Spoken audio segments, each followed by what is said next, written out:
Yeah, let's pick up. Come on. It's been a good day so far. Come on, let's have a bit of drum and bass, all right? It was a bit sort of, So, hello everybody, thanks for coming. Firstly, if you don't mind, just with got a mobile phone, at least on buzz or vibrate only. And also, respect to everybody here, we just no talking or anything like that, sorry. So we can make sure we can hear everybody nice and clear. So I've not practiced this, I'm going to have to read from the paper. Unprofessional, I think. So welcome to the 2023 Bubbly Summit dedicated to sustainability. So we're delighted to have Prosecco DOC as our main sponsors this year.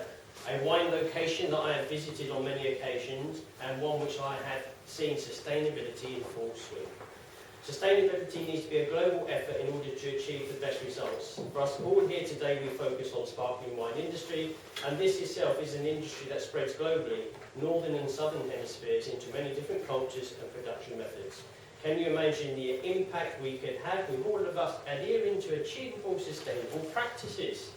So me as a person, I'm the kind of person that feels guilty even when we throw away our rubbish in the bin and we're mixing plastic with food and it goes out in the good old black bag we stick out every week. It pains me to do that. So this is why I'm doing it, and I believe that if the government actually put a little bit more time and effort, what results would we achieve? But don't worry, I'm not going to do politics today. So one thing we can all do, and I tend to favour this also, is to look out for products that hold sustainable certificates. And what better way to start this off in the bubbly world than to embrace Prosecco DOC. And here today to host our summit, and I'm sure you've all met this gentleman before anyway, is the UK Ambassador for the consortium of Prosecco DOC, Mr. Neil Phillips. Thank you very much. And of course, Chris Walkie, Bubbly, Oliver Walkie as well. Okay, there's going to be a lot of applause, all right? A lot of energy. Okay, so what I'm going to do first of all is I'm going to introduce our wonderful panel. Give them a round of applause if they haven't introduced them. This panel discussion is going to have more applause than any other panel discussion. I promise you that. Please look happy as well. Lots of photos as well. But what we're going to do is introduce the panel. I'm going to show you then a 10-minute video. Reason being is that unfortunately Silvia Liggieri is unwell, our rhinologist who's going to come over from our Prosecco Doc team in terms of talking about her viticultural and sustainability project. But what Silvia's done is actually sent a video. Now, look, we'll show it. I think this room's going to be fine, but if it halfway through I think it's not, then I'll read out the rest of Silvia's speech. Okay, well, we do want to get that important piece in. But first of all, Dr. Peter Stanbury, tell everybody about yourself. Sustainable Wine Roundtable. It sort of does what it says on the tip. We're a membership organisation, about 90 members, from all the way through the wine supply chain, all the way from the growers through to retailers, with standards organisations, cork makers in the middle. And what we do is to try and find stories, narratives that allow sustainability to be joined up. Part of the challenge that the wine industry has is that it's very fragmented. It's quite a long way behind quite a lot of other sectors in terms of its thinking about sustainability, but at the same time there's a lot it can learn from palm oil, oil and gas, other supply chains. And what we try and do is to find ways in which that can be made to work throughout the supply chain. So we're working on a big piece to look at how to navigate through all the various sustainability standards in wine. We've just done a piece of work looking at wine bottle weight. We're looking at inputs at a vineyard level, and we're starting to do work on labour conditions and human rights. For me, my background, as my colleague James over there, I've worked for sort of far too many years in what now gets called sustainability, but also a background in sort of international development, worked in lots of different sectors, but it's rather fun now to be working on one that I actually enjoy the end product. Thanks very much, Peter. And of course, Chef Michael Caines MBE. Thank you. Well, yes, chef by trade, but also hotelier, owner of Livingston Manor, where we have a 11-acre vineyard, which we planted in 2017. I'll get on to that in a minute. I'm also, the property as a property, we belong to Reading Chateau. I'm also the delegate to Reading Chateau. Reading Chateau represents 600 members across the world, of which there are 31 in the UK. We have a pledge to work with more sustainable outcome, working with the UN. So in 2016, we as an organisation signed a charter to do sustainable tourism. What does that mean? Well, in reality, Well, first of all, looking at the impact we make in terms of where we source our food. So we work with Slow Food. Shane will talk later, but we work with them on a thing called The Art of Taste, but also Food for Thought, or Food for Change. And we also work with Sustainable Oceans, with the UN, on a project for World Ocean Day. And we work with our chefs on our properties to reduce our impact on the environment, because a lot of our properties are in places of outstanding beauty, and so we're looking at how we can have an impact so that we reduce that footprint for our very well high net worth individuals that come stay with us, so we can offset some of that guilty pleasure, if you like. But I'm here in my capacity also as a vineyard owner. I have a red wine and also a Pinot, which is a Pinot Noir classic from 2020, and my 2020 sparkling cuvee will arrive this September after 3 years on lease. So I can talk a little bit about some of the challenges of viticulture within the UK and the particular microclimate that we have here, which is obviously, can be, as it was last year, quite challenging. Thank you very much, Michael Caines. And of course, Shane Holland from Slow Food UK. Thank you. Yes, I'm from Slow Food. Slow Food is the world's biggest quality food drink organisation. So we work in 150 countries right across the world. Speaking about the messages about quality food and drink, that's really, really important. So we should really be called Slow Food and Drink, but we speak equally about drink. We publish the world's largest sustainable wine guide, that's in Italy, and we think about how can we maximise the quality, the sustainability, right the way through the food and drink system. And for that end, we have worked with Glass of Bubbly, and we set the standards for the Sustainability Award, in the Glass of Bubbly Award. So any of you who are watching or involved as winemakers wanting to enter that, we've been very much involved in that. As Michael says, we work with restaurateurs, but also with consumers as well. So again, as an organisation, we're quite unique. There are consumer organisations that speak about these kind of issues. There are trade organisations, and we bridge both of those and try and say to the trade why this is important, but also speak to consumers and say why that's important as well. Globally, I head up the Slow Food work on climate change, and that's right across the world, and set policy on that, thinking on that.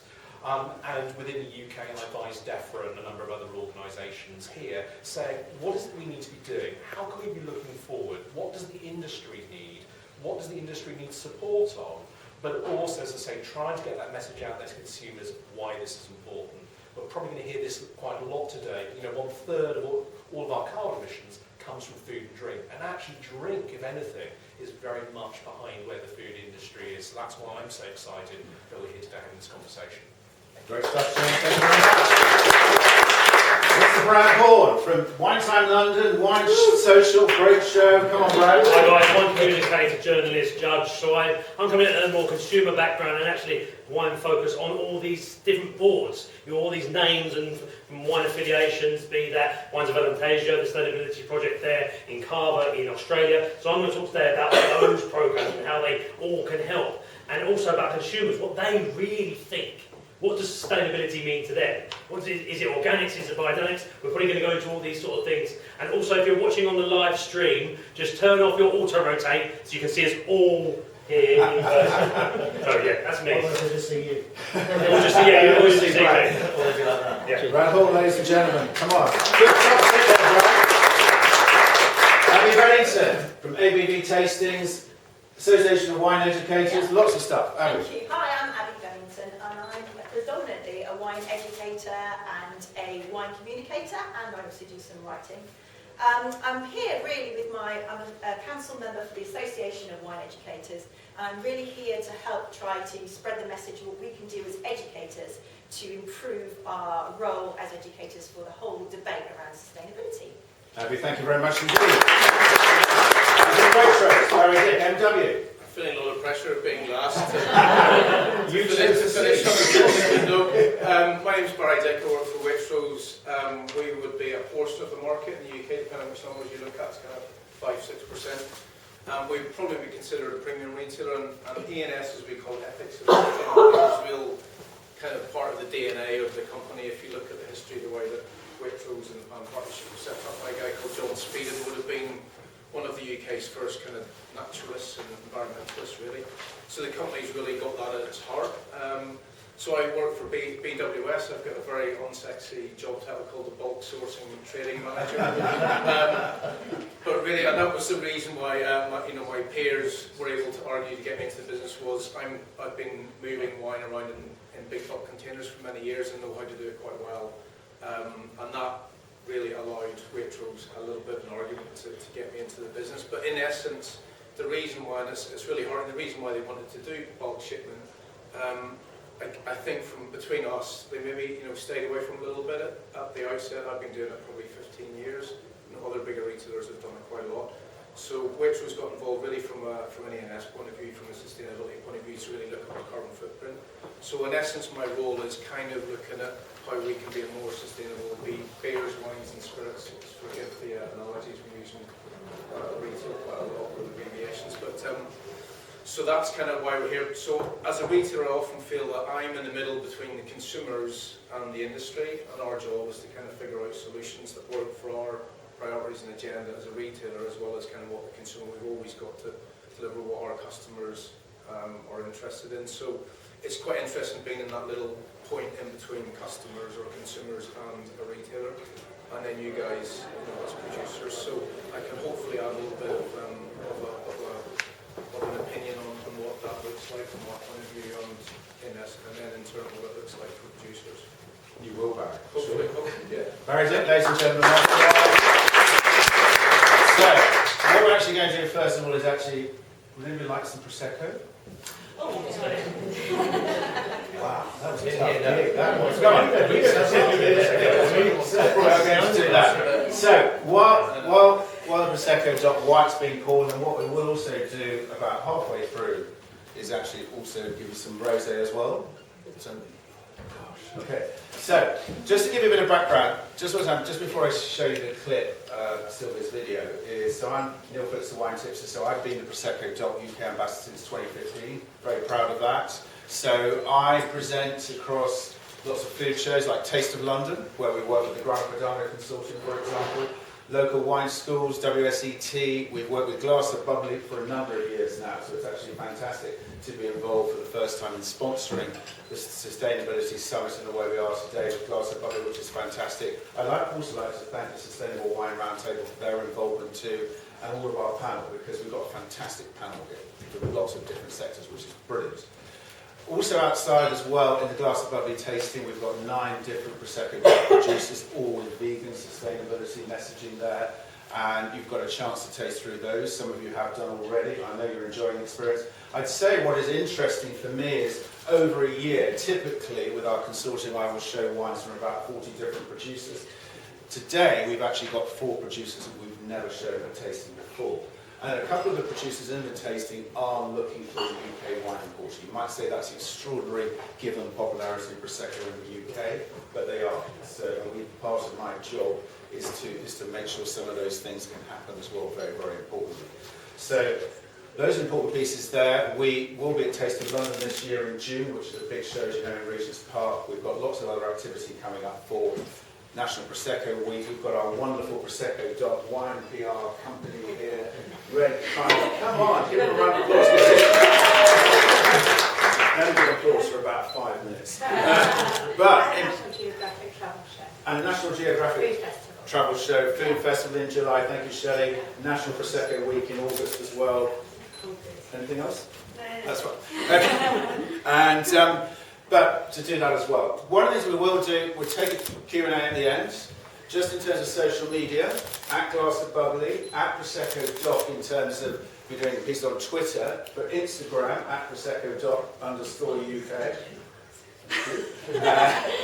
And please, and obviously we've got the Facebook Live taking place as well. Afterwards, if you do want to come up and have a more detailed chat, and I say this importantly, okay, because there could be a subject we come on to, and some of you say, well, I've got 3 questions I want to ask on that. I'll take one of them, but if I feel we're going to run over time, please come and have that chat afterwards. Everybody can absolutely. And if you want to do an interview, anything like that, please come and do that as well. Is that okay? Everybody happy with that? Happy with that whole piece there? Now, what I'm going to do is, look, it doesn't work at the back. Fran, I know you'll tell me, okay? This table feels like I'm in the back. This looks like I'm doing a DIY show, by the way. Sorry about this. Right, I'm going to move this along here. The laptop might fall off. Something I've heard about living. Just to say, so Prosecco Doc White. So obviously, when you come, thank you, Brad. That might be the better idea to do that. I've only ever built one shelf. Right, okay, so. And that fell down. And that fell down, I was so proud of myself. So Silvia Liggieri, so Silvia, as I said, from our Prosecco Consortium, looks after all the viticulture side, the research, the sustainability. So I'm really hoping that next time Silvia can join us, because she's got great energy. Peter's been on a panel with Silvia up in Italy quite recently, obviously. So I'm going to roll this. Sorry, it's a bit primitive in this day and age, but I want you to hear the words. And if it doesn't work that way, I will read out the whole piece, okay? So we're just... From the Consortium Prosecco. I'm very sorry I couldn't join you in person today, so I'm sending you this video to explain our sustainability project. I do hope you're having a wonderful day, and I also will be joining the Facebook live chat to answer any other question. So the Consortium Prosecco just approved and launched a sustainable Prosecco program with the goal of creating a community of farmers for a sustainable product. The project, while adhering to international standards like ISO 26000 and other programs specific to the wine sector like Qualitas, aims to develop a model of sustainability management system that creates synergy between the consortium and the companies of our productive system in order to progressively reach sustainable development targets in line with SDGs and ESG criteria, but always allowing continuous improvement. The consortium plays a central role in this program because I will explain shortly why, but it will allow the actors of our productive system to overcome the difficulties and the critical issues they face when approaching social responsibility and therefore when they're trying to implement actual sustainability in their own organization. To mention a few critical issues that they face, developing strategic long-term visions and targets, obviously conducting research and therefore having the resources, financials and human, to develop the application content and to find out the answers to those critical issues that sustainability imposes that enables the change and the actual improvement in their processes. And also something that we hear all the time, like stakeholder identification and engagement, it can be really tough for a small farmer or a small company. Therefore, we are going to do that for them at the territorial level, so at the appellation level. So, as I mentioned before, like the standards like ISO 26000 and the Qualitas are the tool, the guidelines that enables a mindset change, and therefore they bring this improvement in how we face sustainability. So the actual change, the improvement of the system is the real goal. Obviously, then we need to guarantee our stakeholder the sustainability level that we reached, and we can do this through certification. So our first goal is obviously to get the certification of sustainable territory, which needs to guarantee the level of sustainability reached by our producers, obviously at the appellation level. And it is fundamental that it stays that way, meaning that it's fundamental that that certification is a warranty for the stakeholder. So the project is a project of an associative nature, and it follows the approach of shared value on a path of step-by-step improvement. The goal is to drive the change, not just to simply adjust to change.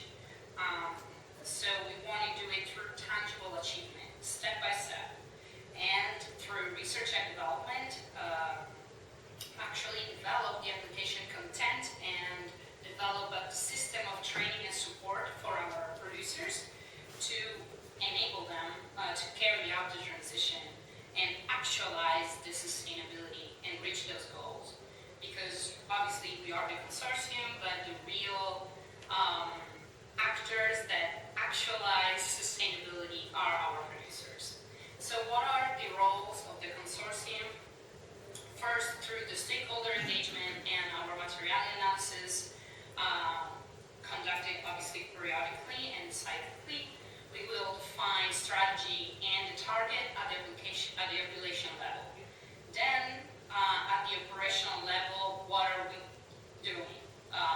Sustainability, knowledge, and outreach. Obviously, research and development, as I already said, to develop these application content over environmental, social, and economic pillars. Then we are building this system to transfer this application content to our producers, as well as activities of training and support for them. Obviously, we need to have an MRV system because we need to monitor, report, and verify the change or those targets that we need to reach, and we need to constantly re-examine and assess the situation in order to evaluate how we can move forward. And obviously, we are also going to do the communication and reporting at the appellation level. What are the role of the producers then in this project of associated nature? Actualize the sustainability in accordance with the guidelines and the application content that we developed. In reporting action, data, and targets achieved to the consortium, so we can have this MRV system across our productive system. And obviously participate in the verification process because, as I said before, we need to also certify and guarantee the sustainability reached by our producer and at the operational level. Therefore, we need to have the verification process in place.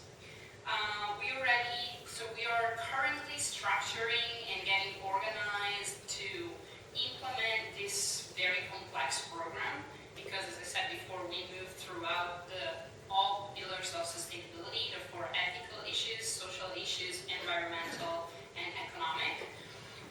We already have some actions and projects ongoing. For example, obviously, first action we're doing now, we are redefining our governance. So we are developing this actual consortium sustainability management system that I just explained. So we are getting ready to move forward in this project. So we need to have the structure to do it, correct? On the environmental part, we already developed this year. It's the first year we launched the Prosecco Video Protocol, which is in accordance with the Equalitas, for example, standards, so high environmental and sustainability standards and guidelines. And we developed a digital support system that is already in place for our farmers and for our producer that can already calculate their own carbon footprint and water footprint. So we are really working on the baseline, right, for this 2023. On the research and development, we are already doing a lot through on the environmental pillar. So we have a zoning project. It's not a classical zoning project, but it is zoning for climate change. So basically, we are zoning our appellation, but in dividing it by water and temperature stresses classes. We have our carbon footprint and water footprint, vineyard and winery specific calculators, and as I said before, this year will be our test, so constructing our baseline. We have biomonitoring projects on bees in our environment, vineyard defense strategies to reduce chemical inputs, and we have many other projects on the long-term vision and governance of the appellation. So with the governance of the production and the analysis of demand, so on the economic pillar. For next year, we will definitely focus on, as we are conducting our baseline this year for our footprints, starting next year we'll develop strategies to reduce them and develop the research and development projects to carry out those outcomes. And then we'll focus on people. So people well-being and inclusion, worker protections, training and skills development, whistleblowing, community engagement and dialogue, and we're starting to study open circular economy for our system and how can we move forward to implement it. So this is a very brief introduction. Obviously the object, the issue is very complex, and this is just a very summary of everything we're doing. I hope I gave you some ideas and the context where we're moving towards, and the context we're moving. What is our context in sustainability? I'll be here on the chat to answer other questions, and I do hope again you have a wonderful event, and looking forward to hear all my colleagues and everything they will say on sustainability. Have a great day. Talk to you soon.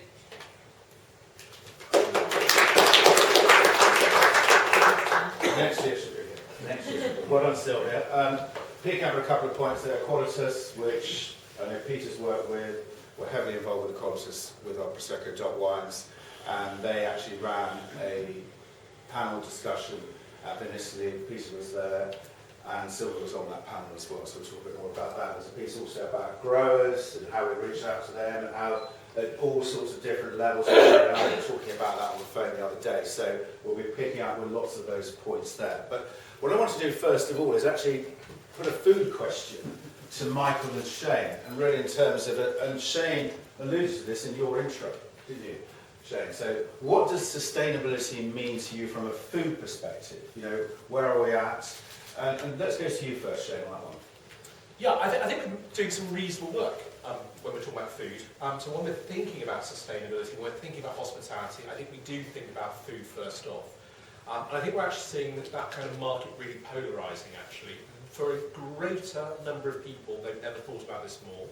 And another segment of the market is purely driven on price, and whereby some of these issues aren't being spoken about. And whereby, if we went back to 20 years ago, we had kind of this quite large middle segment, where we're doing some really okay things were going on there, but that middle segment is really shrinking. But we can see this kind of being, brought alive just by, the rise of veganism.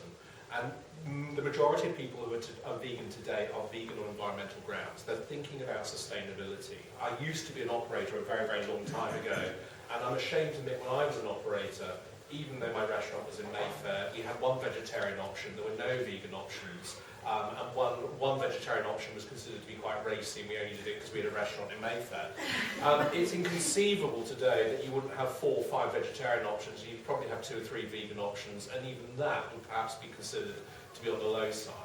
If we look at where younger people are, by younger I mean under 30, so sadly not me, but where they are, they, again, are increasingly looking at where their food's coming from. They're increasingly not going to the pub. They're increasingly not eating in restaurants as well. As a demographic, they're eating out less and they're drinking less. And the reason for that is they're taking control of their food and beverage options at home. Some of that is down to price and their incomes as well, but the environmental aspects are there.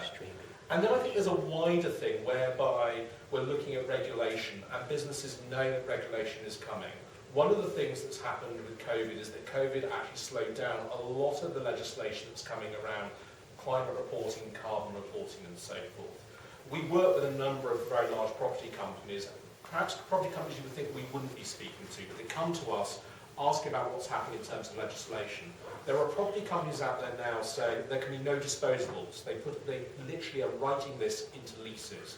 So yes, the government's out there with things like plastic straws and things, but there are now being written into leases no straws, even paper straws, no disposables.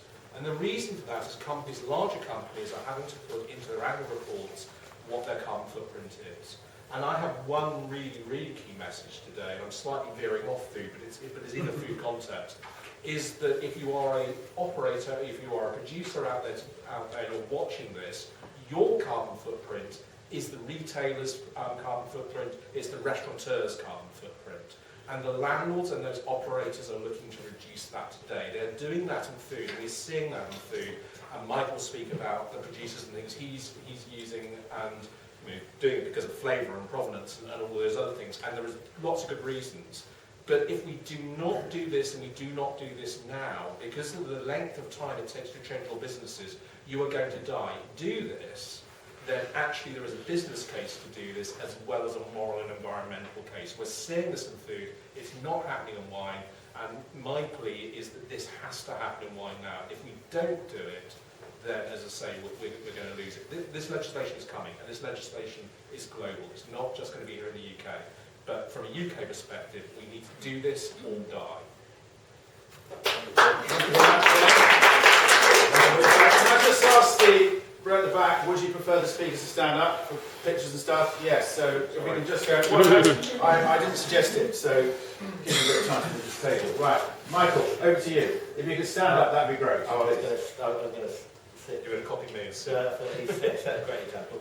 No, it's a good introduction actually, and I think food's actually better placed than it is fair to say.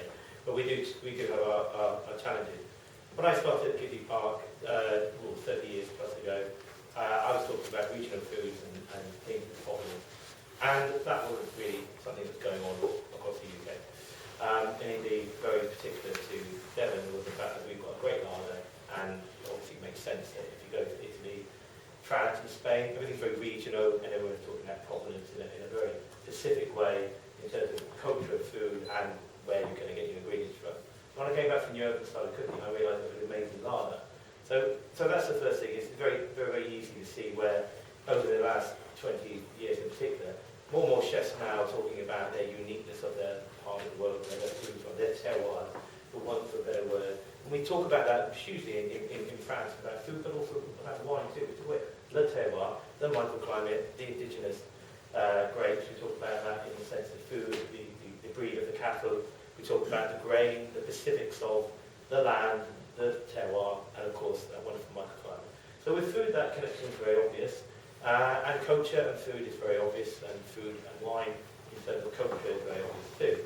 So I think when I talk about sustainability, I put here, I think there's two elements you've got to think about, because a traveller will not hesitate. We know from our own research that the affluent traveller will get on a plane and not worry about that element of their journey. But when they get to us, they want to make sure we've done all we can to offset that.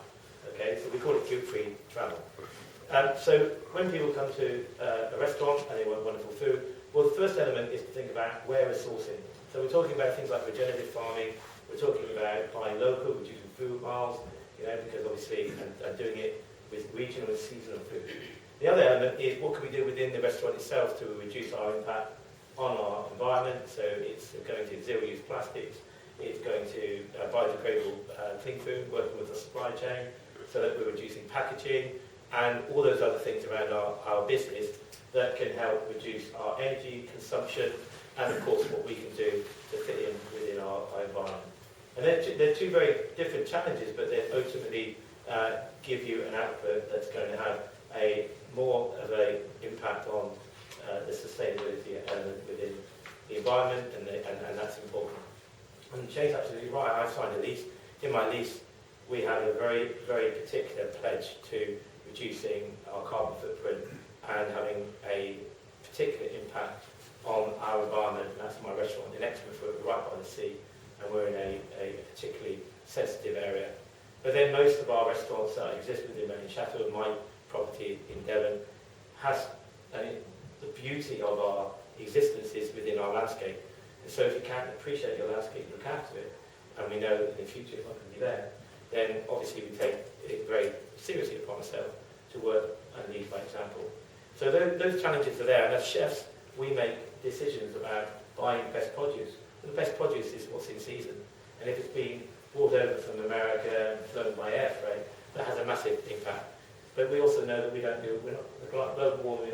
We might be making better grapes, and growing better grapes at the moment, but we're not making olive oil, and we're not growing citrus. So we are bringing things over.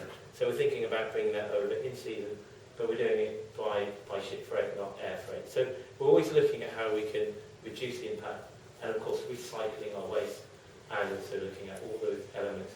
Fastidiously working also with projects like World Ocean Day, so working about sustainable seafood food, working with the Arc of Taste, because there's another element of the argument that says if you don't use it, you lose it, or you don't buy your local breed of pork. It will not exist because the consumer has no demand for it.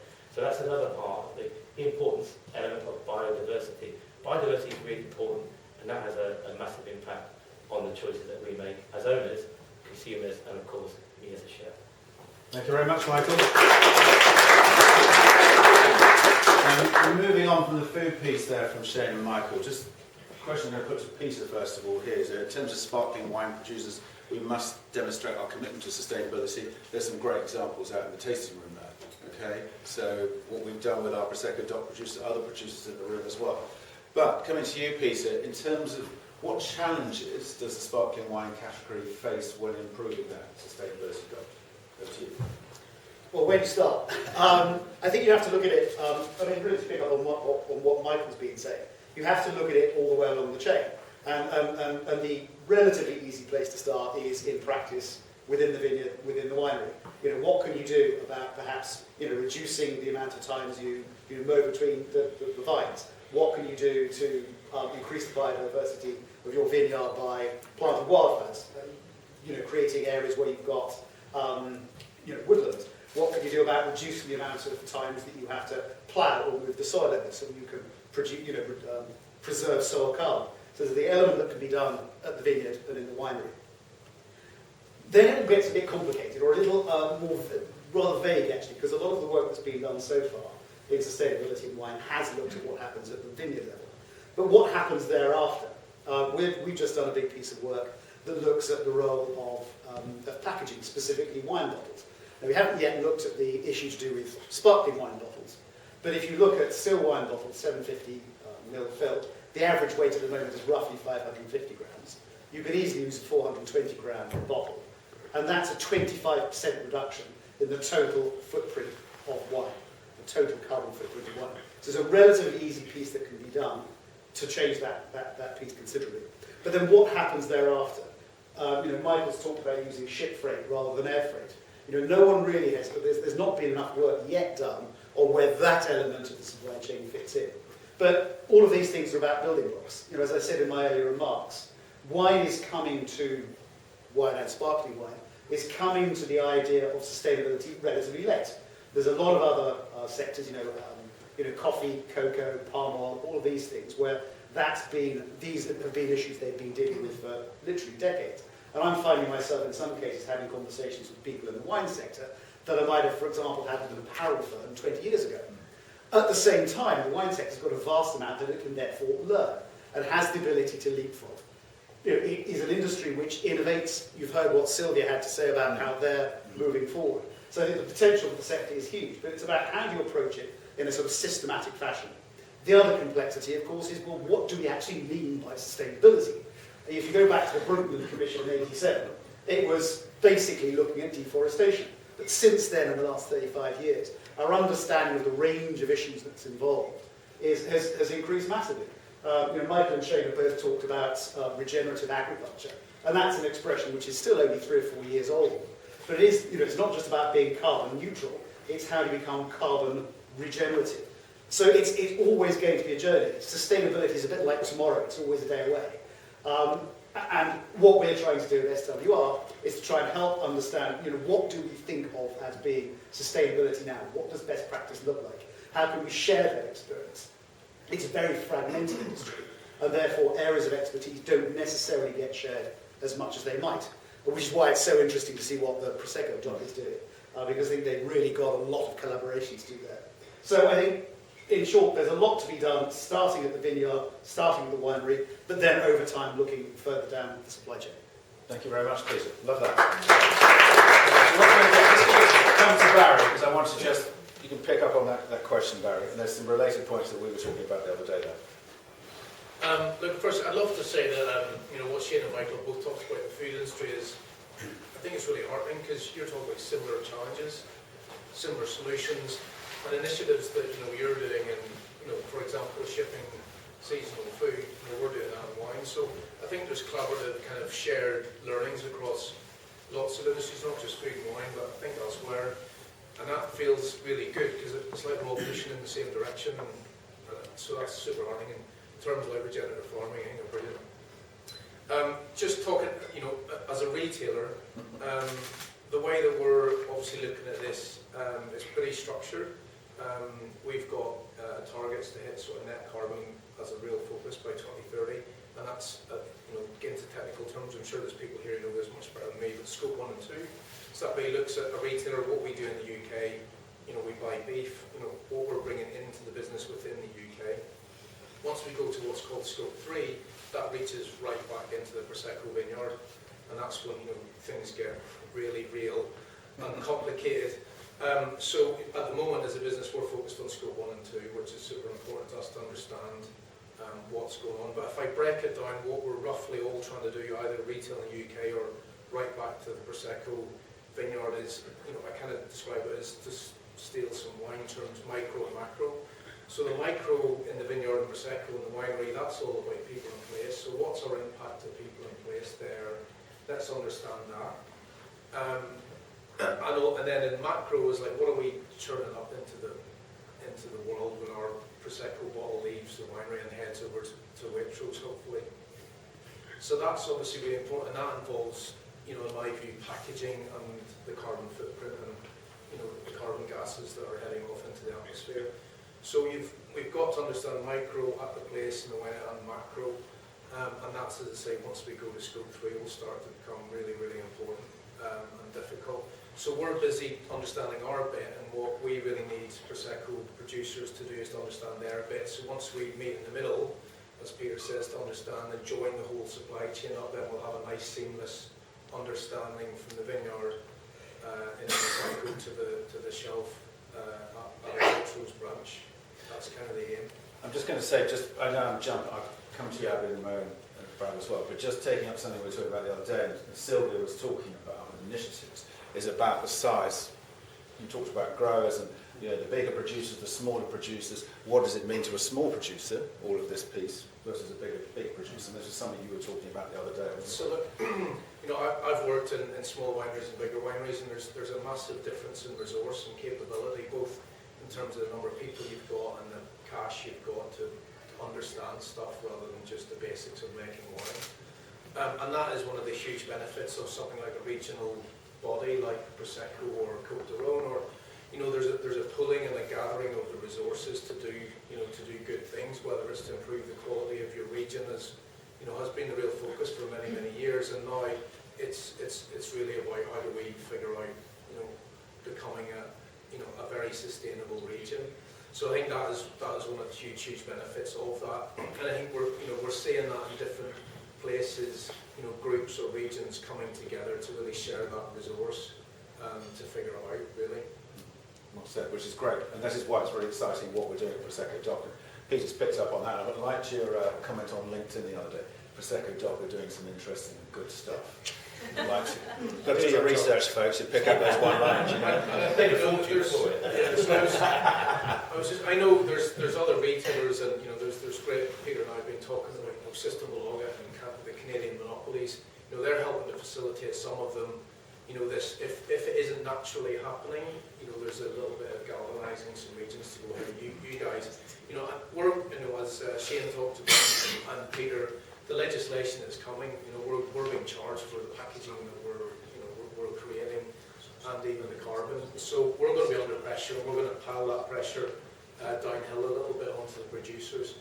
So we'll be saying, hey, we need you to get your act together and understand your impact on people in place and carbon.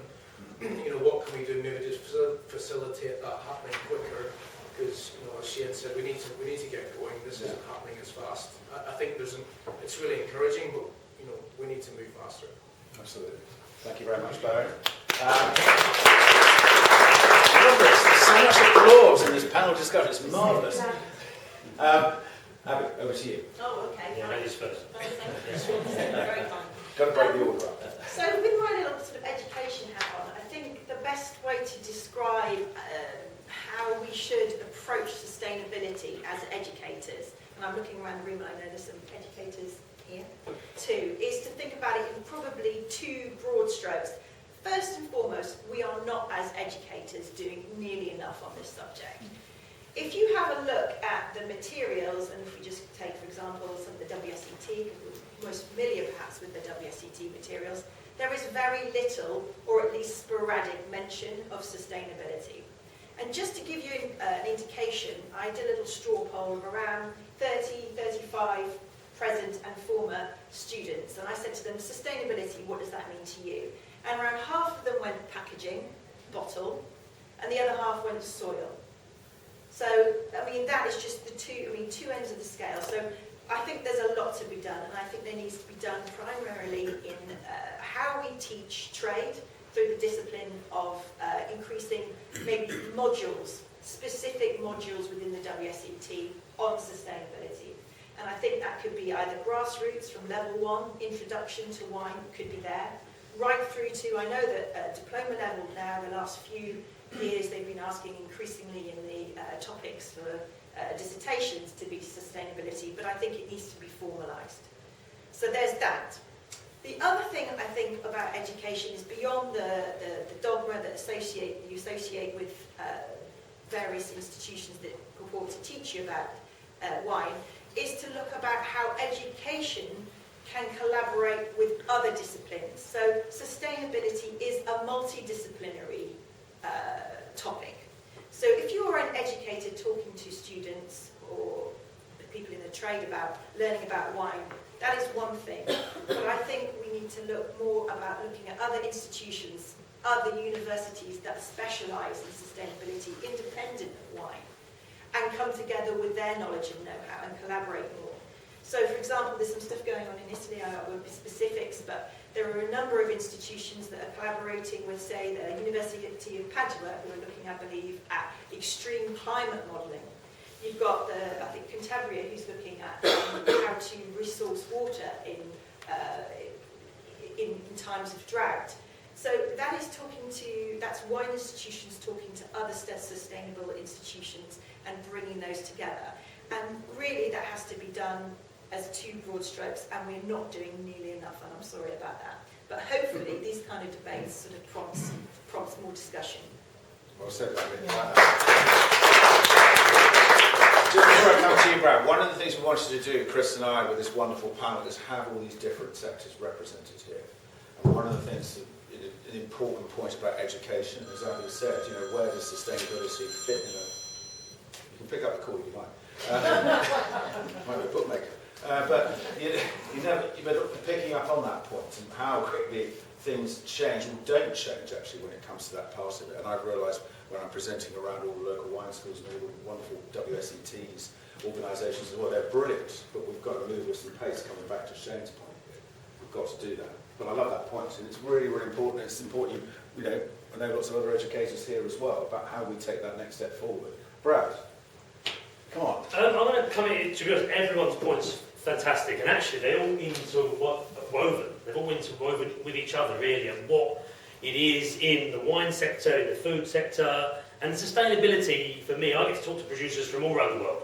I get to talk sustainability in Prosecco, in Arpeggio, in California, and actually what I've found is the camaraderie between these different bodies of what's going to make it drive and go forward. Shane spoke about the slow food movement, helping people out. This is what we're doing. So it's actually using resources we've all got.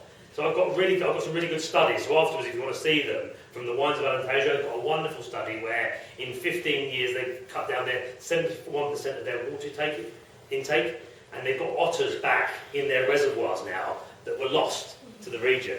They've reintroduced them and they are thriving there now. So it's all these little projects, and it's not just, Silvia made a great point, and obviously what she was saying was so important. It's not 1, 2, 3 things. It's 10, 11, 12, 13 different things we need to do. Be that people in place, be that supply chain, be that the person that's fixing the light bulbs and what electricity produces. It's absolutely everything. And it doesn't happen overnight. You're seeing in Carver now, going back to sparkling wine, their water shortage is ridiculous. They're not getting as much rain. It's climate change as well. You see what's happened in New Zealand with these enormous storms that are coming through that wouldn't usually happen. So it's everything. It's not just 1 or 2 things. It's absolutely everything. And from a consumer angle, I get to talk to consumers quite a lot, do tastings and things like that. And you made a great point. What is sustainability to a consumer? We're all So what is it to you? What does sustainability mean to you? Is it in the vineyard? Is it in the winery? Is it packaging? Is it what you're shipping? Is it the carbon footprint? No, it's not one thing. It's everything. And it's about us realising that it's not one thing. It is so much more than that. Be it this bottle I'm using is ocean plastic. Be it that. Be it not throwing away your bottle. Be it reusing even if you're reusing your plastic bottle several times, not just throwing it away. Just trying to do every little thing will count. And these guys make great points. Terroir, buying from where you're growing. We saw it in COVID that people really did go back to actually local produce from local people. And I think hopefully we've come out of that and we're not going to change too much. And we are still going to buy from local producers, buy local grapes, buy local wine as well. And I've got these studies, so afterwards, if you want to see them, it's long-winded, but there's some really good information I can give you. Okay, come and chat to Brad. Thank you very much, Brad. Wine Social. Go watch Wine Social, by the way, everybody, on Instagram Live. What we're going to do now is come around with a rosé prosecco, and just actually before I'm going to bring you in next, actually, Brad. I want to come to the Waitrose consumer because we talked a bit about that the other day. So here we must have at least a minimum of 10% Pinot Noir and a maximum of 15% Resclera. Longer second fermentation in the autoclave has to be 60 days minimum, 30 days for the whites, although you can have the choice to go up to 90. We have wine on the tasting table today, Piero Marcelloso from Friuli. Don't forget we've got two regions, Veneto and Friuli, Venezia Giulia. 90 days second fermentation, lots of lees contact. Michael tried with Piero Marcelloso earlier in his wow, and Brad and Abbie are just saying this is something very different. And it's a really fantastic wine with food. Here with the rosé, 60 days, and we tried the trials with 8% rosé, Pinot Noir, obviously not enough of everything, not enough aroma, texture. That's what and we also tried different fermentation times of 30, 60 and 90 days and came on to 60. We've had a brilliant reaction to rosé. Primarily, I think the colour has changed in some cases over the 3 or 4 years to have more of that Provence colour. Although if you go and taste one of the Prosecco Doc Rosés we have outside from Fertilla dall'Osso, you'll see that's a much sort of real summer fruits. Brad described it like being in Wimbledon, didn't it? It's so strawberry-like, it really is. And then you go the other way with the Perlage Rosé, which is very pale, very delicate. This has brought a lot of new people into Prosecco as well. Let me emphasise that to you in terms of rosé. No doubt about it. And our first Prosecco Rosé arrived in November 2020. We were in lockdown. It was really July 21 we started to get going a bit, but the potential is still there. Restaurants, bars, retail. I know it's doing very well in Waitrose. I know Waitrose is doing very well. But it's still out there. So that's just to give you a flavour, just to give you a chance to try our Consortium White and our Prosecco Doc Rosé Melissa Marto 2021. Just something to enjoy while you're enjoying this wonderful panel discussion. So, consumers. Barry, let's talk about the Waitrose consumer, because Abbie and Brad have been talking about consumers, and where is sustainability with the Waitrose consumer? Look, first off, we're really, we're lucky. We're a premium retailer. We attract a certain clientele at Waitrose who are really interested in ethics and sustainability. So look, we're in a good place.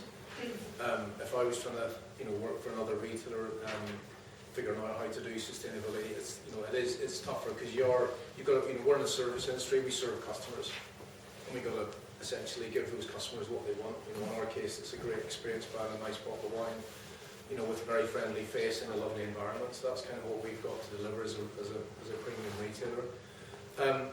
But when it comes to Prosecco and wine, I'll use a really good term, dogmas. There's some dogmas and urban myths, I think, that exist in our space that are difficult to work around. Some of those dogmas, to give you some examples, would be, consumers would look at a glass bottle and say, that's an amazingly recyclable thing, I can put it into my recycling when I'm finished, I've done my sustainable piece. You haven't got time to sit down and go, do you understand how much energy went into producing the glass and to recycle it? And so all of these things are super complicated. So this is my personal view. I think we've got to get to a place that cuts through some of those complexities. Our customers have got famously sort of 10 seconds to make a purchasing decision.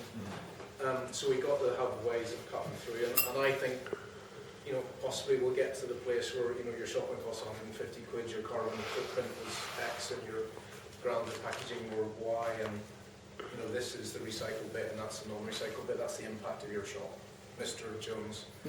And I think that way would really help people to go, you know, so if I swap out my 2 bottles of wine for a mining box, for example, bing, they see the number go down. So I kind of feel like we are a bit stuck, and we're into difficult conversations that take a little bit of explaining, you know, so education, communication will really help. But I do think as a retailer, we can do things. I don't know if you saw, we moved as many of our small glass bottles to cans. And I kind of feel that our job is maybe to nudge the consumer and maybe pose questions when they walk into the store and they see a tangible difference that has gone on, and there's less glass bottles and there's more cans. Why has that happened?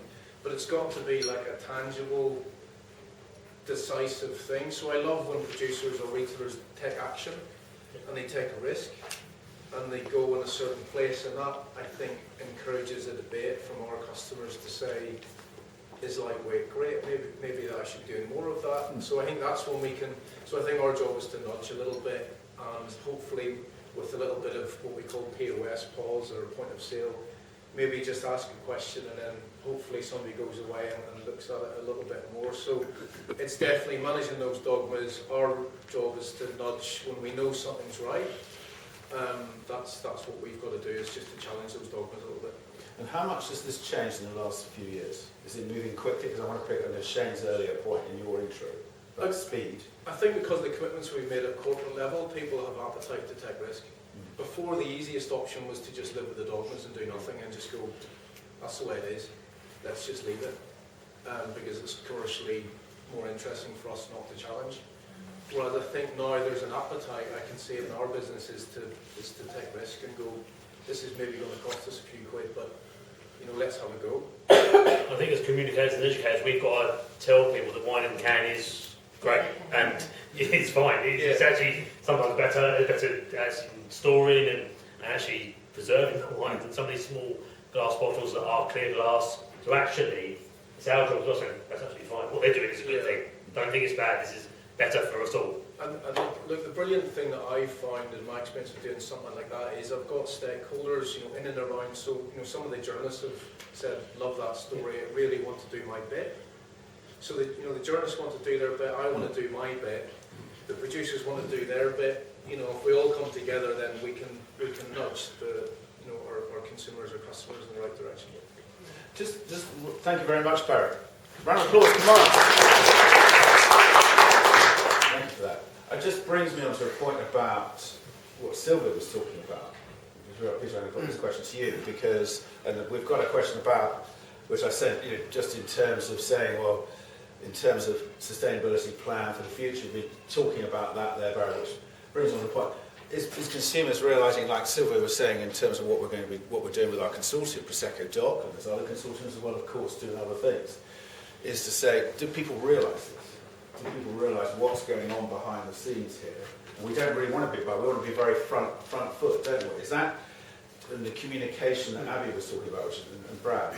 Do we, in terms of what consortiums are doing, does that need to get communicated more strongly, or what? How do we address that a bit? Because I feel like people know from a retail point of view, they're engaging with Waitrose. Food-wise, they're definitely engaging. But what about the story behind the scenes, if you like? Okay. Well, I think this is one place where the wine sector can learn from what's gone in other sectors. And I sit on Nestlé's advisory board for their cocoa program, and they've been trying to do sustainable cocoa for the last 20-25 years. And the general view that they've formed is that consumers they don't want to think about it too much. And as Barry said, they've got a sort of 10-second decision-making process. So they kind of want to know that all the values they want to have in whatever they buy, all the thinking's being done elsewhere. So therefore, complicated messaging isn't really going to work. So it's about trying to focus on what really matters. And that's why I think exactly what you were saying about point of sale is so important. Because that's just the simple, straightforward messaging about, this is a lighter bottle, take that because it's got lower carbon footprint. This wine has been shipped in bulk and then bottled in the UK, therefore it's a lower carbon footprint. You know, this steak was produced in that field over there, it's a lower carbon footprint. Consumers want there to be simple, communicable ideas that they can pick up on, that they don't have to think too much about, because otherwise it just goes into the too difficult category. So I think what that means in terms of what growers need to do is that they basically need to do the work, but then have very clear, specific messages that they can then use in what they then sell on to, be that retailers, be that the end consumer. But the hard yards need to be done at vineyard level. But I think there's also a role, which I think at the moment perhaps hasn't been made enough of, is the storytelling piece. I mean, you see it actually, if you go along to Waitrose and quite a lot of other retailers, they'll have a picture of a farmer who's grown the asparagus and where it is. I can say asparagus at this time of year. It tells that tale. And I think sometimes that's a way of accessing for consumers what some of these stories are. You tell stories about real people. So you're not making it about what can sometimes seem to be quite abstract concepts like, soil carbon or wine bottle weight or whatever it might be.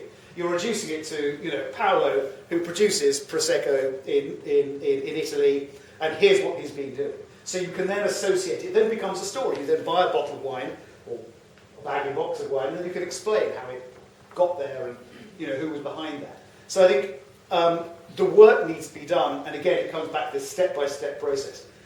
Sustainability is a vast amount of different things, and it's a list that constantly expands. But it's just a question of doing all of those and then making sure that the messaging through to consumers is simple, straightforward, easily communicable, but again consistent. And again, one of the things I think we try to do at SWR is come up with some sort of consistent messaging. So it's not Waitrose saying one thing, Lidl saying something slightly different, the Swedish monopoly saying something different. If we can have clear messaging that goes out across lots of different platforms, and that's going to be the way of moving it forward. Just one quick point, certification. So you're saying vegan, Ecolosis, impactful? Surely, but go on. The general view, if you look at, there's been a lot of work done on consumer attitudes to particularly things like Fair Trade Foundation and Soil Association and things like that. And the general view is that most consumers don't really know what it means. A lot of them, if they want to make a sustainable choice, might go for something that's got that label on it, but mostly all of the studies say they don't really know what it means. And then there's obviously the question of how do each of those standards compare together? How does, for example, a label that says wines of Alentejo, how does that compare with Vinos de Chile? Or how does that compare with Sustainable Wines GB? Or Sustainable Wines Australia? What exactly does that thing mean? And that's where the confusion lies, which is, again, one of the reasons we're trying to do some work to allow, I call it, sort of Google Translate between, I use Rosetta Stone, but that's because I'm a classicist. But it's basically how can you effectively say, well, actually, it doesn't really matter what the specific label is. They all mean this. That it's, yes, you've got the basic viticulture at vineyard level sorted out. There's some work being done on carbon sequestration. The human rights and labour standards are being managed. So actually the specific label doesn't really matter, but anything on this shelf with these labels, that's all fine. So it's one of those things that it's a nice idea, but it comes back to consumers not really having the time or the inclination to understand the complexity, which again I think is why we need to sort of make it simpler and more straightforward. Sorry, Abbie. I've got to say, on that point, good point, I just wanted to say that I don't know what other panellists think, but I think so far the wine has really escaped the scrutiny of sustainability ethics. No mistake, I think those questions that we used to ask, used to buy half a dozen eggs, and you just used to buy eggs. Now you look at eggs and go, are they organic? Are they free range? Are they caged? It's coming. It's coming to this. And I think we need to be ready to answer those questions. Obviously, Shane, Michael, you're already doing that in your fields of food, but it is coming. And I think we need, as educators and etc., we need to be ready for those questions. But there are bigger producers that I know Familia Torres and Jackson family set up the International Wine Climate Action, and they want to be carbon neutral by 2050, I think. And so these are big companies, and they've realised that they've got to do something. So I think you're talking about big players, small players, all having to, but I think it's the big players have got to put their foot down and say, we've got some money, we've got some gravitas, we need to break down the doors, and if they don't, the smaller guy with his hectare of vineyards, he's going to struggle. But if these bigger guys do some research, I did some studies with the wines of Roussillon, and Jean-Marc Lafarge is one of the biggest producers down there. He's doing so much for nothing, no gain, but for the whole region. He's got planted a new vineyard just for PB grape varietals, seeing what can work for the future. So I think it's the big guys that really got to step up. Yeah. But that's also, I'm going to bring you in, Shane, because we haven't had you in for a bit, actually. I was going to say, this is the power of the consortium, though. This is the power of the consortium. It's either about manufacturing at scale, so people like Nestle who are doing really interesting things in chocolate, because they're large enough, they control enough of the market to do that. Or you have, consortium, the Prosecco consortium or elsewhere. I think it's really exciting that people like Waitrose are willing to take risks. But all of us will have read the last 2 weeks about Sainsbury's taking the risk with their mint speak. It was an absolute PR disaster. And I really question whether or not they're going to do anything in the meat category again, changing their packaging. Because, people were all over social media, it was in the press about how bad their meat tasted. And actually the meat, of course, had no difference in flavour. So if we can change standards, centrally, if we can use the consortium to say, let's look at bottles, this will now be, be that standard. The consortium can put that message out, and there are a group of people out there, me included, and others, are out there. Your Waitrose shopper probably is interested, will get that message. And everyone else who is less interested, I completely agree, what does fair trade really mean? And we can have a debate in this room and come up with 50 different things. For those that don't have the inclination, or simply just, to be honest, don't care what that is, it won't actually matter. We still achieve that end result. We get what it is that we need to do. And I think that's really exciting because it is brave for people like Waitrose to do it. But I think if you're a smaller retailer, if you're an individual hospitality business, do I take that risk? If I've got a bank loan of £1 million on my business, am I going to put my business at a slight, disadvantage if I do something which my next door business isn't actually doing? We need to do this centrally, and as I say, that is very, very big producers, very big retailers, but most of all the consortium, and I'm really excited about what the consortium could do. Thank you very much. Michael. It's a really interesting conversation, but I work in a sector where packaging other people's product is key. So, wine list.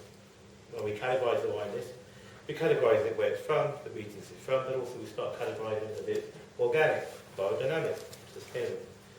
There's two parts of the argument you also need to recognise is that, okay, you just said about how many million bottles they produce.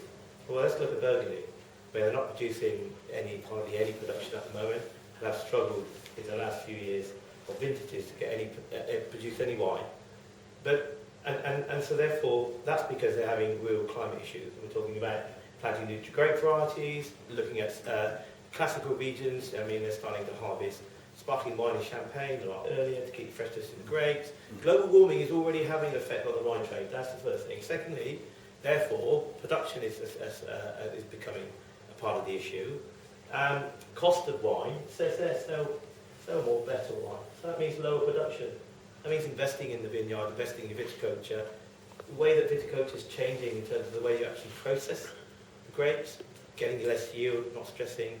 We're talking about loads of things that are going on way beyond it. What we're talking about is a consumer making a decision. Wouldn't it be nicer that the consumer decision is done on the basis that all of those other things are ticked? Because everything on the shelf is actually sustainable. And that's where we've got to get to, we've got to get there well. But the issue is being forced a lot by global warming. It's already happening. The wine industry is now rapidly trying to think about ways of keeping moisture in the ground. So why does regenerative farming and suddenly become a real, great target? Yeah, because, even in the UK where people are looking at drought for reducing fertiliser, the other thing about bottling is glass, if you can get it, you're doing well. A lot of people have switched to can production because they can't get glass, and glass has gone through the roof.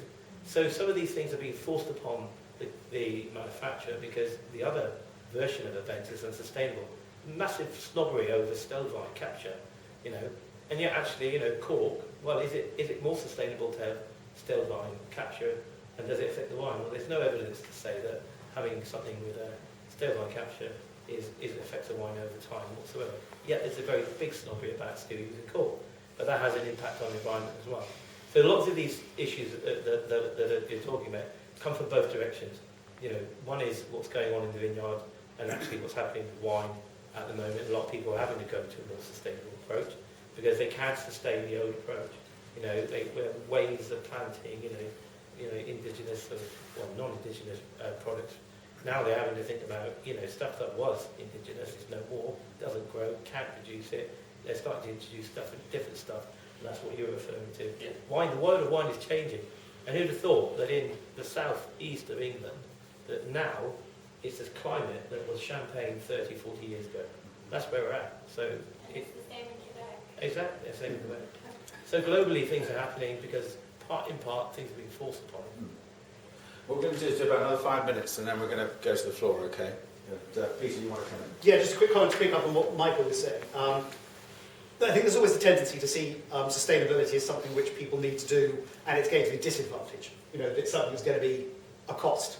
But I think some of the conversations I've had with wineries in lots of different bits of the world over the last year demonstrate exactly what you were saying. Climate change and the environmental agenda is not something they're reading about that they're responding to some ESG investor. It's actually something that they're facing on a day-to-day basis. You speak to Californian wineries, some are flooding, some are burning down. I spoke to an Italian producer this time last year who just lost 40% of their grapes because of hailstorm. You've got wines in Argentina are now having rain during the growing season, which has never happened before. Whereas in South Africa, they're having to put ridging between the vines to capture water because they're getting deluges and they're nothing for ages. So it's a real issue. But the other thing we're finding with SWR is that there are potential, apart from that survivability piece, it's sustainability literally in the most basic sense of the term, as in will you sustain.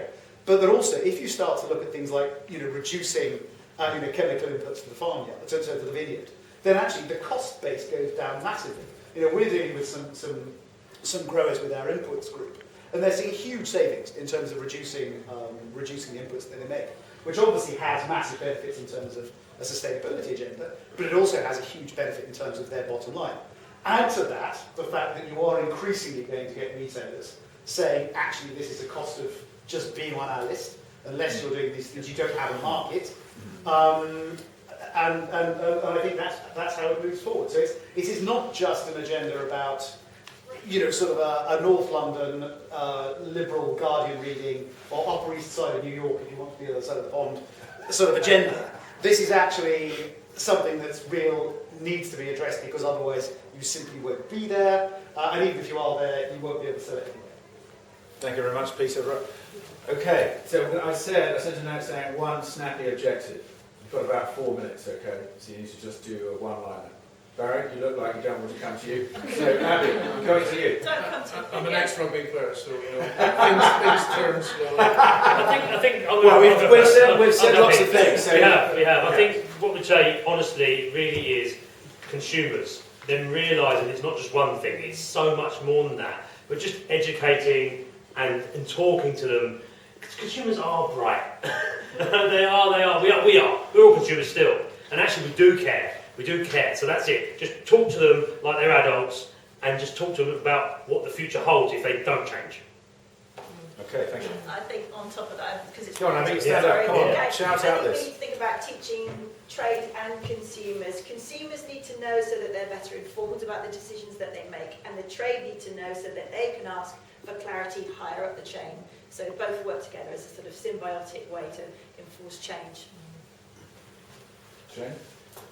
I'm famous for saying 50 words when 2 would do, so I'm going to say this is the future today. That's what I'm going to say. And I go back to what I said at the very outset. We do this as an industry or we die. So it's the future, but it's today. We need to do this today. Thank you. Michael? No, just read a quote, because for us so many times, one of the questions you asked there is, does Britain need to have, a DOC? Does it need applicant control? Do we need to set standards? We do need to understand what it is. So I thought what I'd do, I thought I'd read very, very quickly what is sustainable vineyard. Sustainable wines are produced from vineyards that practice water and energy conservation, preserve the ecosystem, and local wildlife, and encourages healthy soil.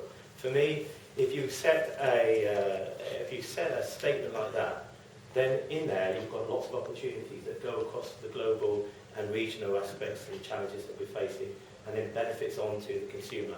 And I think that ultimately we do need a mission statement. We all need to think about how we communicate what sustainability is. But the first rule of sustainability is economic.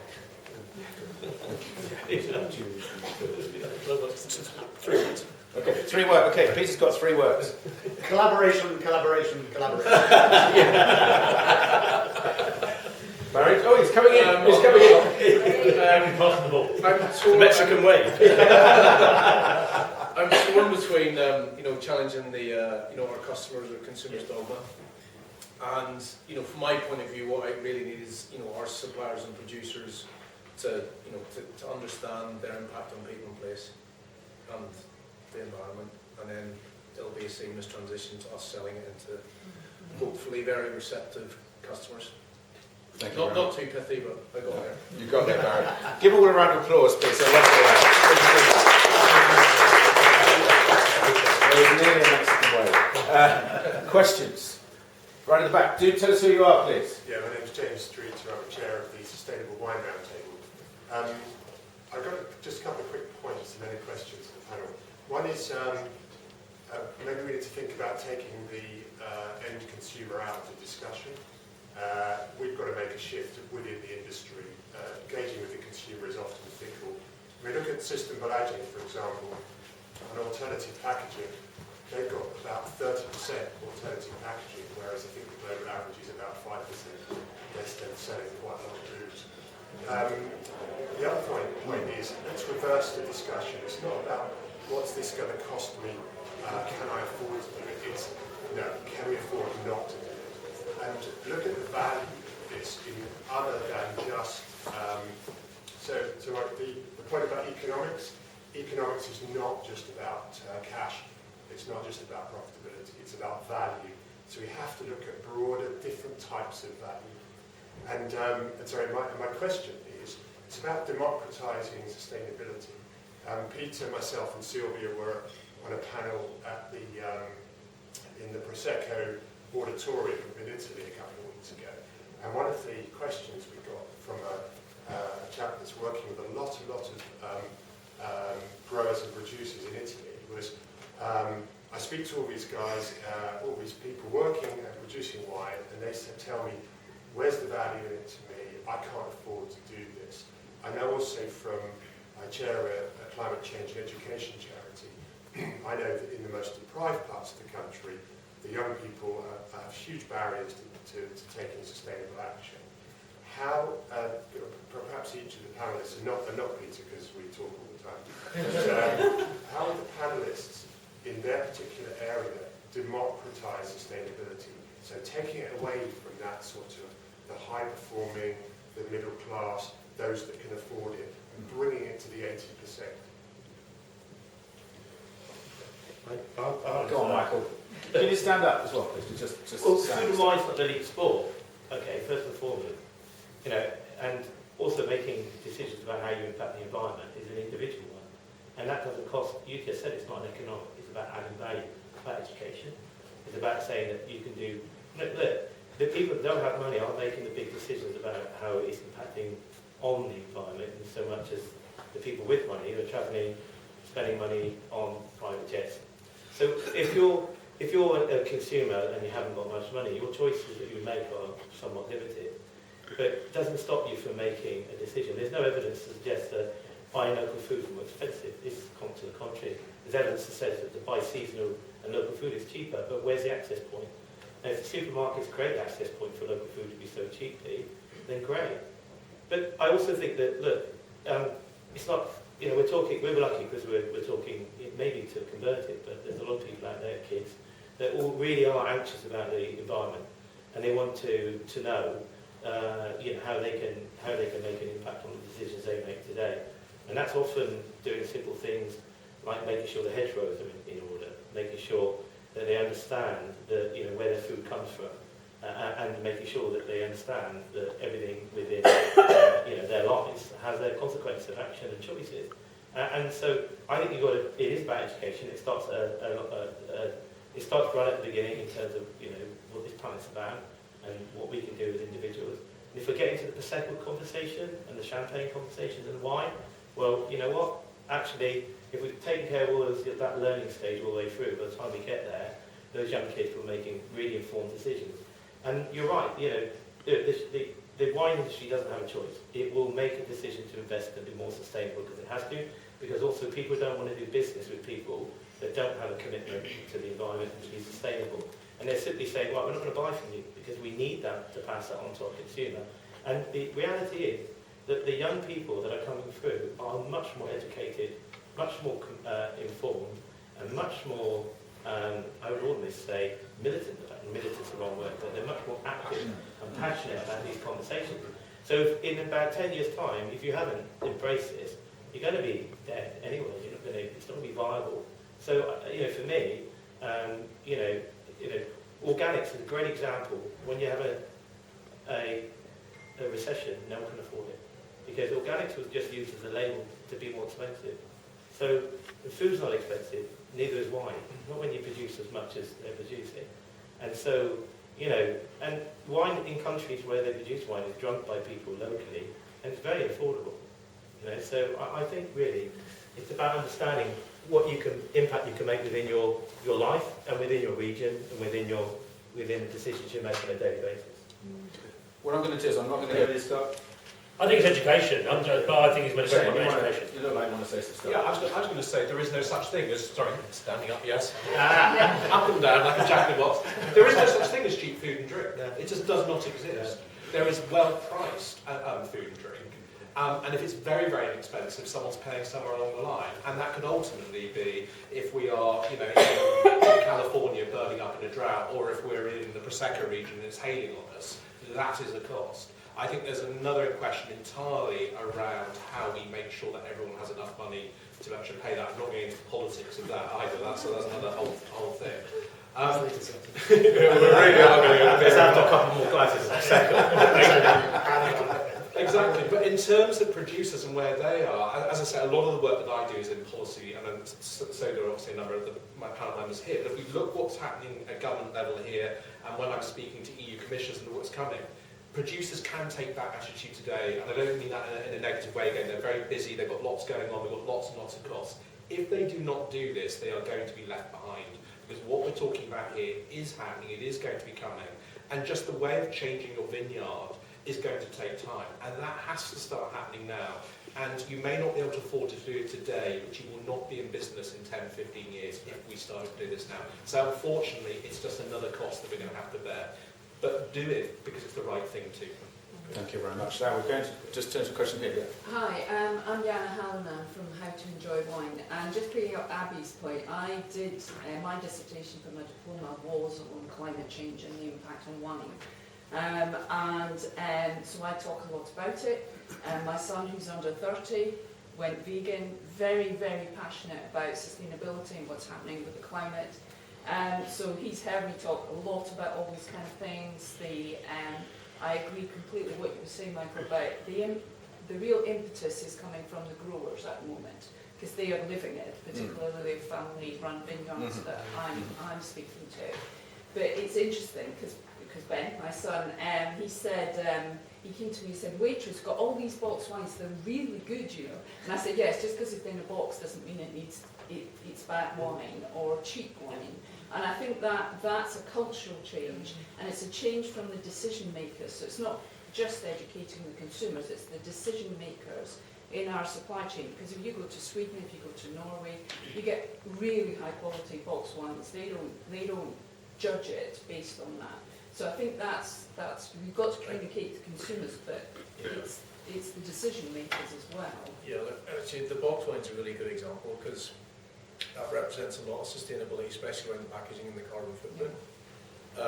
But there are infrastructural challenges in the industry. So for example, pro rata to fill 3 bottles of wine into a bag and box costs more than 3 bottles.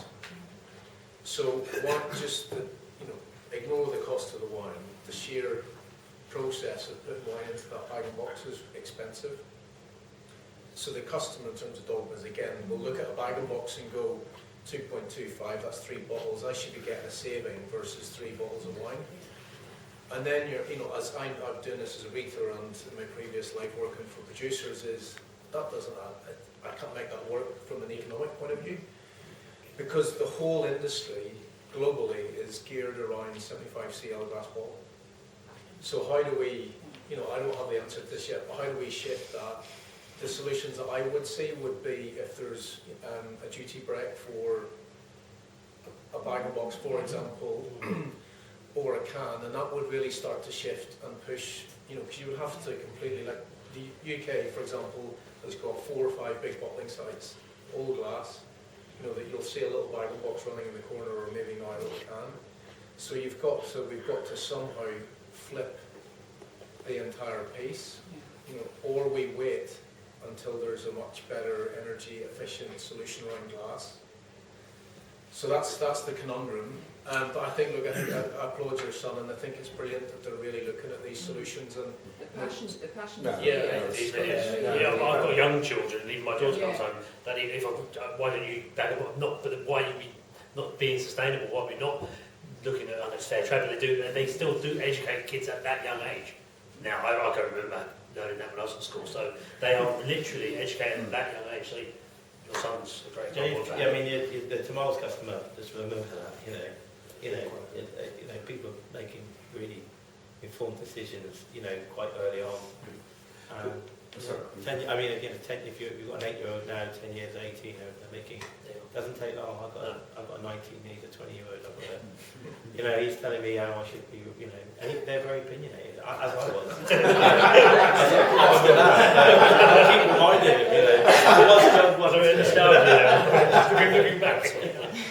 But also, you talked about the bag and box, Yeah. obviously there, but also you mentioned as well, lighter bottle, sparkling, you've got to have lots of things happening to your point, Jake. It's got to happen now. So that is a big... I think the lightweighting of bottles is a complete no-brainer. Yeah. Because it's not complicated to do. The moulds can be there. It's an immediate through to the bottom line in terms of carbon footprint saving. Whatever you might then do about whatever the carbon mixes and making the bottles in the first place. If you got to Encirc, which we were up with earlier in the year, they've got a hydrogen-powered furnace coming online in 2027.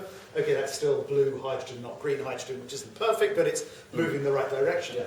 But it's also about getting past these sort of images that those of us of a certain generation think of bag in box as something you bought because it was cheap and plentiful. You could go to a party and not risk smashing the bottle before you got there, etc.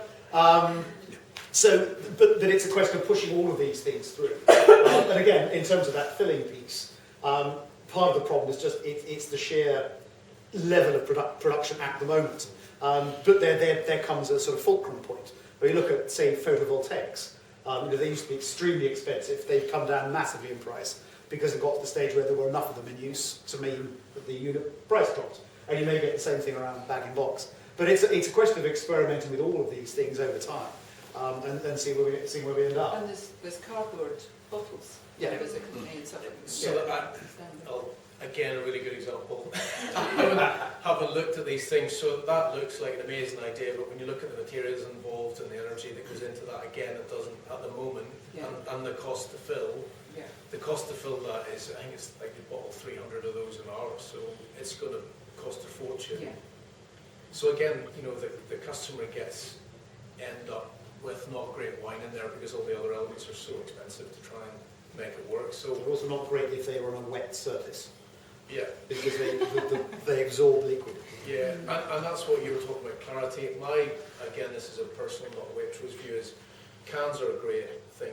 We use them in lots of places. They're awesome, small format done, 75 CL glass bottle for a special occasion, bag and box for, so bag and box works. There's lots of infrastructure around it. Quality-wise, it works. Bottles are good, despite the energy. And bottles are good. Bottles are good and they're recyclable. Yeah. And, a lot of people forget when they used to go with your lemonade bottle, bring it back, you used to get 10p. You've got to value it. If you look at plastic bags, as soon as you start paying for them, 10p, where did you go? it started off at £1 or whatever it is. But the consumption of bags dropped by 99%. It was remarkable. Yeah.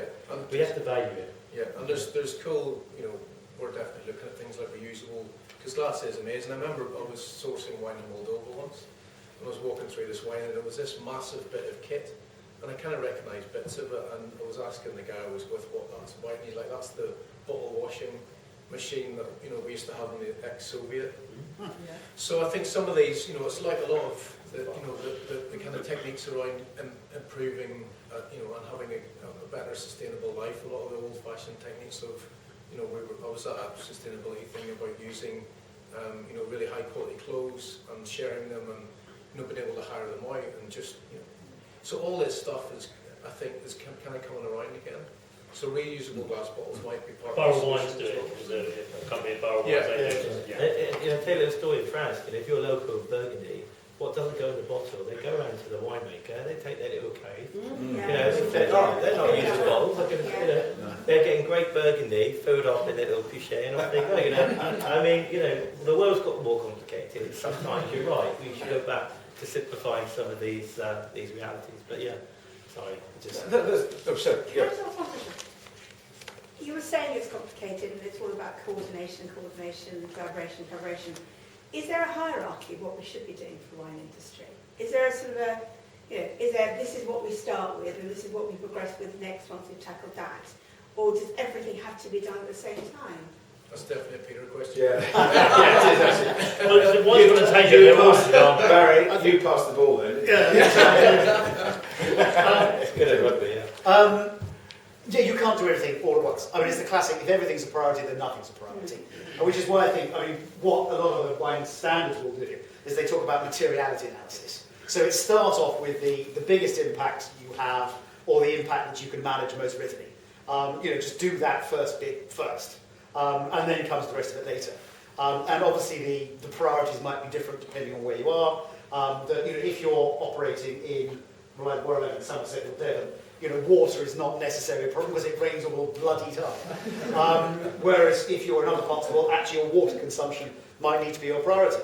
So I think to some extent it's up to each producer to make their own thing. And ditto, all the way along the supply chain, it's a question of try and start with those things which are the easiest things to change, because also you can then bring people along. You can demonstrate that change is possible. That often you'll get people saying, well, can't do that, can't do that at all. Then suddenly when you say that you can, then other people come along that otherwise might have been, you know, getting in the way. So I think everyone, you know, each actor on the stage has to know, you know, what's the thing that I can do readily that will actually make a difference. And that's why the key is the joining up piece.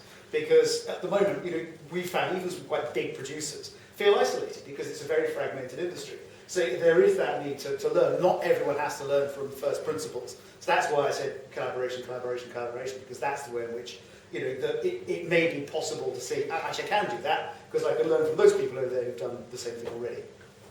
Michael's just going to come with a final point. Yeah, just a quick one. And it's just an observation.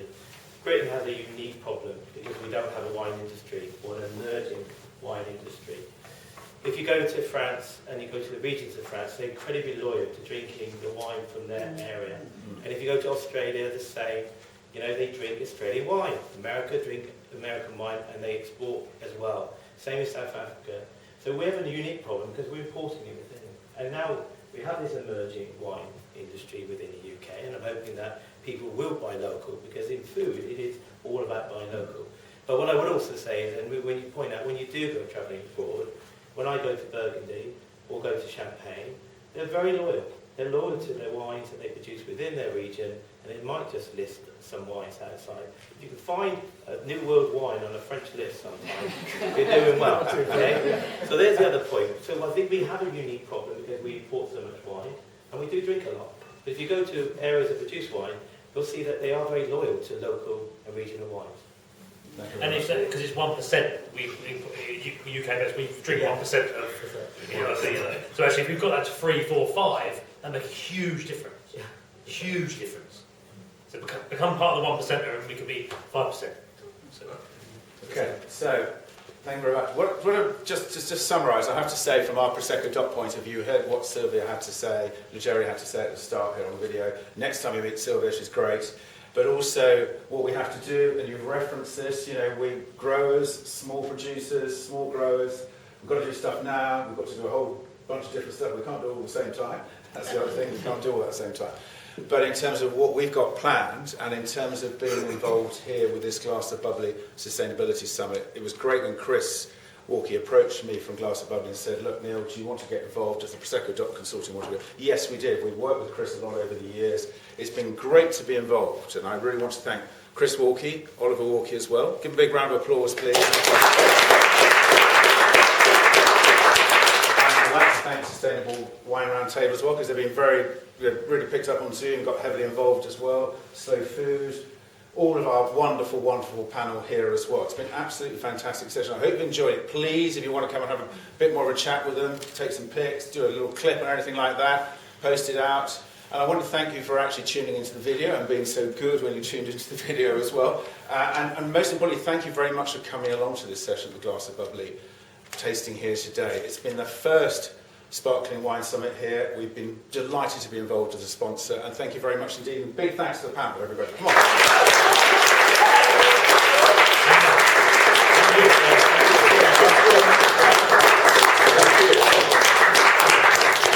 Okay, it's time for a glass of Prosecco, and I'm going to do a masterclass in theory. But actually, we need to do a photo. I just remember that. Panel photo. Yes, we've got to do this because I want to get this. Come on, let's. And by the way, you can hold something. We need to have. Oh, can we just get some more Prosecco, please, for the panel? Please come and have a chat. Hold on, we're just going to bring up some Prosecco now for the group. Chris, you need to get on this picture.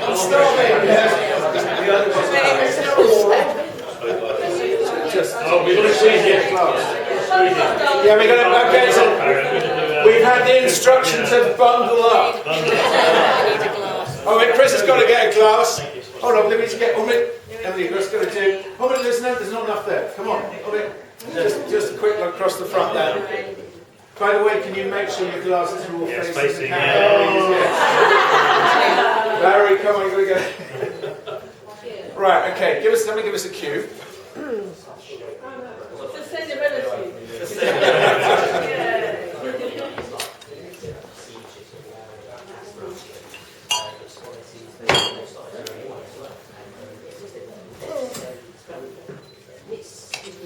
Michael's used to this.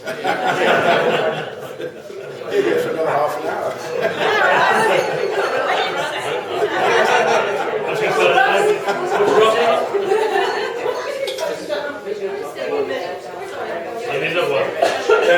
We just have one more. My wife always wants to get the shot.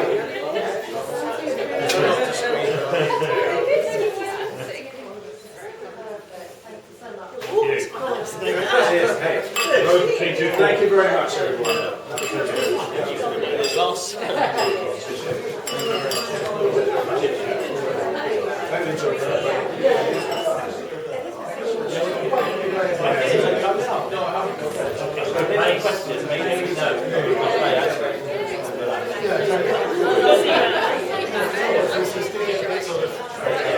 Thanks. Good, thanks for coming.